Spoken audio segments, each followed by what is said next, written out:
Hey, I'm strummerdood or mad or whatever. I don't know. You know, it's interesting to see how certain genres will define a role. Like say hacking. In Bioshock, which is a first-person shooter, you'll play a round of Pipe Dream. But in Technobabylon, which is an old-school adventure game, you'll use this thing called wetware to download the data and physically interact with its internal systems with an online VR interface. Gameplay-wise, you're placing an item on an object. But somehow that amorphous simplicity works way better than a blunt minigame. Guess it makes sense considering the genre used to function around clicking on verbs. It can be really broad, but it's also pretty flexible in representing ideas, which in turn creates a sense of possibilities. Of course, interaction is filtered through puzzles, which receive a ton of flack. But if done with a little panache, they can absolutely nail the characteristics of a role. In Full Throttle as a biker, you can kick someone's ass to solve a puzzle. In Grim Fandango as a charismatic travel agent, you can play around people's imperfect personalities to sell them on ideas. In Quest for Glory, you pick a hero class, and that's how you interact with the world, like a thief breaking into a house. In the same sense, the cyberpunk game Technobabylon captures the idiosyncrasies of its characters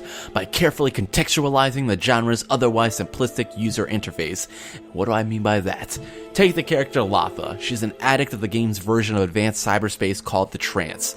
In the real world, she appears as a skinny, antisocial hacker living on government aid. So naturally, the opening scenario forces her to MacGyver her way out of a locked apartment with a mix of vandalism and hacking. The two other characters, Detectives Regis and Max, investigate crime scenes under the tutelage of a super AI known as Central. One chapter revolves around encrypting audio hidden in the genetic data of plants from a growth lab. The question being, which plants to sample. The puzzles totally fit the characters in the world, but Technobabylon also involves the player into the roles. For one, many of the mechanics feel modern while still taking advantage of the cyberpunk setting. Like think about how often you download email attachments. You do that to solve a puzzle in the game, which is pretty cool. Better yet, the puzzles often feature multiple solutions, which you probably won't even realize unless you replay the game. That's because hints can take you down different lines of thinking towards the same solution. It helps that the scope of each chapter rarely encompasses more than a small contained room, and the game always makes clear the objective at hand. You're never just running around trying to figure out what to do. Though the puzzles sometimes fall into the adventure game cliche of combining 2 or 3 completely unrelated items, most require some actual investigating. Paying attention to item descriptions, emails, newspapers, you'll often need to input a specific number or word to advance. It makes text and dialogue all the more important.